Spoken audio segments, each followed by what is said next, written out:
Hello friends, मैं Prakash Chand Chaurasia, Raghunath Nagar colony, बारह पत्थर, सिवनी से। आज हम इस वीडियो में इतिहास विषय के अंतर्गत गुप्त वंश भाग 3 का अध्ययन करेंगे। इस वीडियो के पूर्व हमने गुप्त वंश भाग 1 में गुप्त वंश के संस्थापक सम्राट श्रीगुप्त, उसके पश्चात घटोत्कच एवं गुप्त वंश के महान शासक चंद्रगुप्त प्रथम का हमने अध्ययन कर चुके हैं। गुप्त वंश भाग 2 के वीडियो में हमने महान शासक समुद्रगुप्त, रामगुप्त एवं चंद्रगुप्त विक्रमादित्य का अध्ययन भी कर चुके हैं। अब आज जो वीडियो है गुप्त वंश भाग 3 का, इसमें हम कुमारगुप्त प्रथम, जिन्होंने उस समय विश्व का सबसे बड़ा विश्वविद्यालय नालंदा विश्वविद्यालय की स्थापना की थी, उनके शासनकाल से लेकर गुप्त वंश के अंतिम शासक विष्णुगुप्त तक के शासकों के संबंध में अध्ययन करेंगे। यहाँ एक बात बता दें कि कुछ शासक जो बहुत प्रसिद्ध हुए हैं उनके संबंध में तो हमें गुप्त वंश के संबंध में बहुत सारी जानकारियाँ प्राप्त होती है, लेकिन कुछ शासक ऐसे हैं कि जिनका शासनकाल उतना अच्छा नहीं था, उतने प्रभावी वो शासक नहीं थे और इतिहास में उनकी कोई विशेष भूमिका ना होने के कारण इतिहास में भी उनकी जानकारी बहुत अल्प मात्रा में मिल पाती है। तो जिनकी जानकारी अल्प मात्रा में मिलती है उनके संबंध में थोड़ा सा अध्ययन हम इस वीडियो में करेंगे। तो आइए देखिए, हम ये गुप्त वंश के शासकों की सूची जो भाग 1 और भाग 2 में भी थी, यहाँ पर मैंने 3 अलग अलग रंगों से इसको प्रदर्शित किया है। पहले जो है श्रीगुप्त, घटोत्कच और चंद्रगुप्त प्रथम, ये अलग रंग से है। ये भाग 1 के वीडियो में इन शासकों के संबंध में है। समुद्रगुप्त, रामगुप्त और एवं चंद्रगुप्त विक्रमादित्य, ये पीले कलर का जो है ये भाग 2 में है। और ये हरे कलर के हैं कुमारगुप्त प्रथम, स्कंदगुप्त, पुरुगुप्त, कुमारगुप्त द्वितीय, बुद्धगुप्त, नरसिंहगुप्त जिनको बालादित्य भी कहा गया है, कुमारगुप्त तृतीय एवं विष्णुगुप्त, ये हरे से। इनमें से कई शासकों के संबंध में जानकारी बहुत थोड़ी सी मिल पाती है, तो ये इनका अध्ययन आज हम इस वीडियो में करेंगे। तो आइए देखें आगे। कुमारगुप्त प्रथम, इनका शासन 415 ईस्वी से 455 ईस्वी तक का माना गया है। चंद्रगुप्त द्वितीय एवं ध्रुव द्विवेदी, जिनका नाम ध्रुव स्वामिनी भी माना गया है, ये उनके पुत्र थे। कुमारगुप्त को अपने पिता चंद्रगुप्त विक्रमादित्य एवं दादा समुद्रगुप्त का विस्तृत साम्राज्य विरासत में मिला और अब आवश्यकता थी कि इस विरासत साम्राज्य को सुरक्षित किया जाए, संरक्षित किया जाए और प्रशासन अच्छे से चलाया जाए। तो इस विस्तृत साम्राज्य को इन्होंने अन्य शासकों से सुरक्षित भी रखा और अच्छे से इसका चलाया भी। माना जाता है कि सबसे ज़्यादा अभिलेख इन्हीं के शासनकाल में उत्कीर्ण किए गए, अर्थात जो अभिलेख हमको ज़्यादातर प्राप्त होते हैं वो अभिलेख इन्हीं के शासनकाल में सबसे ज़्यादा उत्कीर्ण किए गए थे। किसी अन्य गुप्त वंशी शासन के काल में इतने अभिलेख कहीं उत्कीर्ण नहीं किए गए। इस अभिलेखों में इनकी एवं इनके पूर्वजों की जानकारी इतिहास में हमको प्राप्त होती है। इनके शासनकाल के दौरान उत्कीर्ण किए गए अभिलेख मध्य प्रदेश, उत्तर प्रदेश, पश्चिम बंगाल एवं बांग्लादेश से प्राप्त हुए। कुमारगुप्त ने महाराजाधिराज, परम भट्टरक, परम द्वैत एवं महेंद्रादित्य आदि की उपाधि भी धारण की थी। कुमारगुप्त के 2 पुत्र थे, एक स्कंदगुप्त और दूसरे पुरुगुप्त। आगे जाकर ये दोनों ही पुत्र राजा बने। माना जाता है कि कुमारगुप्त ने अश्वमेध यज्ञ किया। अब इसकी जानकारी हमको ऐसे मिलती है कि इन्होंने इस अवसर पर एक सिक्का जारी किया था जिसमें एक ओर अश्वमेध महेंद्र लिखा था तथा दूसरी ओर यज्ञीय अश्व का चित्र था। इसी यज्ञीय अश्व का चित्र और यह अश्वमेध महेंद्र को देखकर ऐसा प्रतीत होता है इतिहास में कि इन्होंने अश्वमेध यज्ञ किया था। इन्होंने और कई सिक्के भी जारी किए थे। कुमारगुप्त को स्वर्ण सिक्कों में इन्हें गुप्त कुलामल एवं गुप्त कुल व्योमशसी भी कहा गया। तो ये कुमारगुप्त थे। आगे देखेंगे इन्हीं के संबंध में नालंदा विश्वविद्यालय जो इनके कार्यकाल में था, और कई बार परीक्षाओं में पूछा गया था कि किस शासक के समय में नालंदा विश्वविद्यालय की स्थापना हुई थी। तो इन्हीं के समय में इन्होंने विश्व का सबसे बड़े विश्वविद्यालय नालंदा विश्वविद्यालय की स्थापना की थी, जिसमें लगभग 10,000 विद्यार्थी अध्ययन करते थे तथा 2,000 शिक्षक एवं आचार्य उन्हें शिक्षा प्रदान करते थे।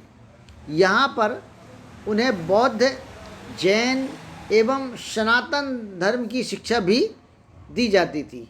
देश विदेश के अनेक विद्यार्थी यहाँ पर अध्ययन करने आते थे, अलग अलग देशों से, बहुत सारे देशों से, और बहुत प्रसिद्ध विश्वविद्यालय ये उस वक्त विश्व का माना जाता था।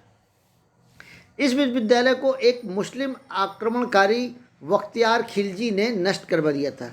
अब यहाँ पर इतिहास में ये जानकारी मिलती है कि एक मुस्लिम आक्रमणकारी था बख्तियार खिलजी, इसको इन्होंने नष्ट करवा दिया और वहाँ के शिक्षकों एवं बौद्ध तथा जैन आचार्य की हत्या करवा दी थी। इसका उल्लेख मिनहाज उस सिराज के द्वारा लिखित पुस्तक तबकात नासरी में किया गया है। अर्थात जो पुस्तक है तबकात नासरी, इसी में इनका उल्लेख है कि आक्रमणकारी बख्तियार खिलजी ने नालंदा विश्वविद्यालय को नष्ट करवा दिया था तथा यहाँ स्थित एक विशाल पुस्तकालय था, और इस विशाल पुस्तकालय के सभी ग्रंथों एवं पुस्तकों को इन्होंने जलवा दिया था। और ये भी एक माना जाता है कि इतने विशाल पुस्तकों के भंडार को जब इन्होंने जलाया था तो लगभग 3 माह तक के उसकी आग शांत नहीं हुई थी, मतलब 3 माह तक के लगातार आग जलते रही थी। कुमारगुप्त के शासनकाल में 450 ईस्वी में पुष्यमित्र जाति के लोगों ने, यहाँ पुष्यमित्र जाति है, इस बात का ध्यान रखना। पुष्यमित्र शुंग एक अलग शासक हुआ है, लेकिन यहाँ पुष्यमित्र जाति के लोगों ने एक आक्रमण कर दिया, जिसके लिए कुमारगुप्त ने अपने पुत्र स्कंदगुप्त को भेजा। अर्थात जब पुष्यमित्र जाति के लोगों ने आक्रमण किया इनके शासनकाल में, तो इन्होंने अपने पुत्र स्कंदगुप्त को भेजा। स्कंदगुप्त ने उन्हें परास्त कर भगा दिया, और इससे स्कंदगुप्त की योग्यता का भी पता चल पाता है।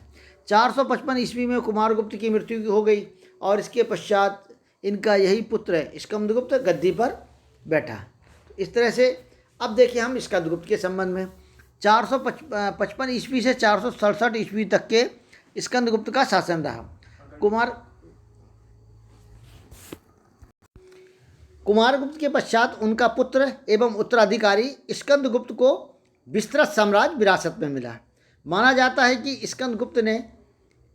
स्कंदगुप्त के शासनकाल में मध्य एशिया के हूणों ने भारत पर आक्रमण कर दिया था। मध्य एशिया में जो हूण जाति के लोग थे, जो एक बर्बर जाति मानी जाती है, उन्होंने इन पर आक्रमण कर दिया एवं इनके कुछ भाग पर कब्जा कर लिया। तब स्कंदगुप्त ने हूणों को पराजित कर दिया। स्कंदगुप्त विक्रमादित्य की उपाधि धारण की, तथा जब इन्होंने हूणों को पराजित कर दिया था तो इन्हें स्कंदगुप्त विक्रमादित्य की उपाधि मिली, और इन्होंने उस उपाधि को धारण किया। उत्तर प्रदेश के देवरिया जिले के केहोम अभिलेख से ये जानकारी हमको प्राप्त होती है। स्कंदगुप्त ने शक्रादित्य की उपाधि भी धारण की थी। शक्रादित्य की उपाधि भी इन्होंने धारण की थी। इन्होंने गिरनार पर्वत पर स्थित सुदर्शन झील का जीर्णोद्धार भी कराया था। गिरनार पर्वत जहाँ पर जैन धर्मावलंबी के बहुत सारे तीर्थ स्थल हैं, वहाँ पर एक सुदर्शन झील है। इन्होंने उस सुदर्शन झील का भी जीर्णोद्धार कराया था। कई बार प्रश्न ये पूछा जाता है कि सुदर्शन झील का जीर्णोद्धार किसने कराया था गिरनार पर्वत पर, तो वो स्कंदगुप्त ने कराया था। इसके पश्चात पुरुगुप्त 467 ईस्वी से लेकर 472 ईस्वी तक के, अर्थात छोटा सा शासनकाल था। पुरुगुप्त स्कंदगुप्त का सौतेला भाई था। पुरुगुप्त की माता का नाम अनंत देवी था, जो कि सारनाथ के लेख में लिखा मिलता है। मतलब सारनाथ का जो लेख है उसमें इनकी माता का नाम लिखा मिलता है। पुरुगुप्त ने श्री विक्रम की उपाधि धारण की, अर्थात इन्होंने अपने श्री विक्रम की उपाधि भी इन्होंने धारण की थी। पुरुगुप्त का शासन था बहुत छोटा सा शासन रहा। इस अवधि में इनकी कोई विशेष ऐसी घटना नहीं गई जिसका इतिहास में कोई उल्लेख हो, और ना ही कोई विशेष जानकारी इतिहास में इनके संबंध में और ज़्यादा उपलब्ध हो पाती है। आगे हम देखेंगे कुमारगुप्त द्वितीय। कुमारगुप्त द्वितीय, बुद्धगुप्त, नरसिंहगुप्त, इनके संबंध में बहुत थोड़ी थोड़ी जानकारी प्राप्त होती है, लेकिन जो भी जानकारी प्राप्त होती है यहाँ बताने का प्रयास किया गया है। तो कुमारगुप्त द्वितीय 473 ईस्वी से लेकर 476 ईस्वी तक के अर्थात 3 वर्ष का शासनकाल रहा। कुमारगुप्त द्वितीय का शासनकाल मात्र 3 वर्ष का रहा। इनके काल की कुछ मूर्तियाँ सारनाथ संग्रहालय में आज भी संग्रहित हैं। इनकी राजधानी पाटलिपुत्र थी, जो वर्तमान में पटना के रूप में बिहार की राजधानी है। इनके उत्तराधिकारी बुद्धगुप्त थे। तो कुमारगुप्त द्वितीय, इनके उत्तराधिकारी बुद्धगुप्त। अब बुद्धगुप्त का शासनकाल 476 ईस्वी से 495 ईस्वी तक का माना गया है। बुद्धगुप्त पुरुगुप्त के पुत्र तथा कुमारगुप्त के उत्तराधिकारी थे। इनकी माता का नाम चंद्र देवी था। इन्होंने श्री विक्रम, परम भट्टारक, महाराजाधिराज आदि की उपाधि धारण की। ये बौद्ध धर्म के अनुयायी थे। इन्हें गुप्त वंश का अंतिम शक्तिशाली शासक माना जाता है, अर्थात अंतिम जो शक्तिशाली शासक हुआ वो बुद्धगुप्त तक हुआ। बुद्धगुप्त तक के ऐसा शासन था जो शक्तिशाली था, अर्थात अन्य शासक इन पर आक्रमण करने में थोड़ा सा भय खाते थे और ये अंतिम शासक थे। इसके पश्चात नरसिंहगुप्त 495 ईस्वी से लेकर 530 ईस्वी तक के। अब यहाँ से थोड़ा सा गुप्त वंश के संबंध में फिर बिखराव शुरू हो गया था। नरसिंहगुप्त बुद्धगुप्त के छोटे भाई तथा उत्तराधिकारी थे।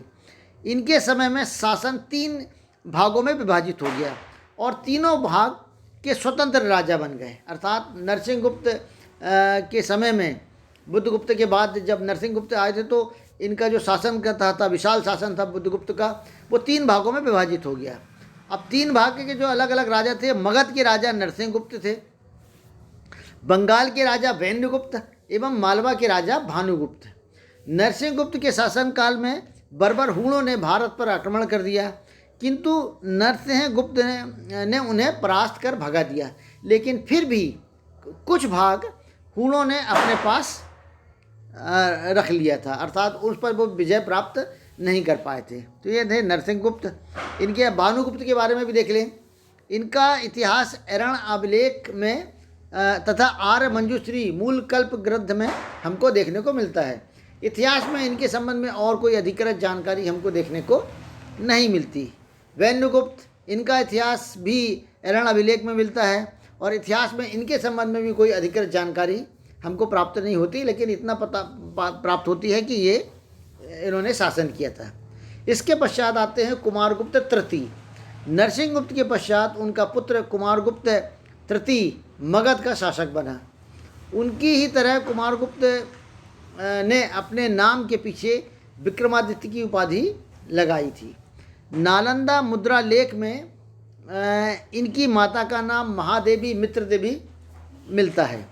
कुमारगुप्त तृतीय ने भी अपने पिता नरसिंहगुप्त की तरह सोने के सिक्के चलाए, जिसमें किंतु उनमें मिलावट की मात्रा बढ़ती गई। अर्थात कुमारगुप्त तृतीय ने जो सोने के सिक्के चलाए थे उसमें सोना कम होता गया और अन्य धातुएं उसमें मिलावट के रूप में थी।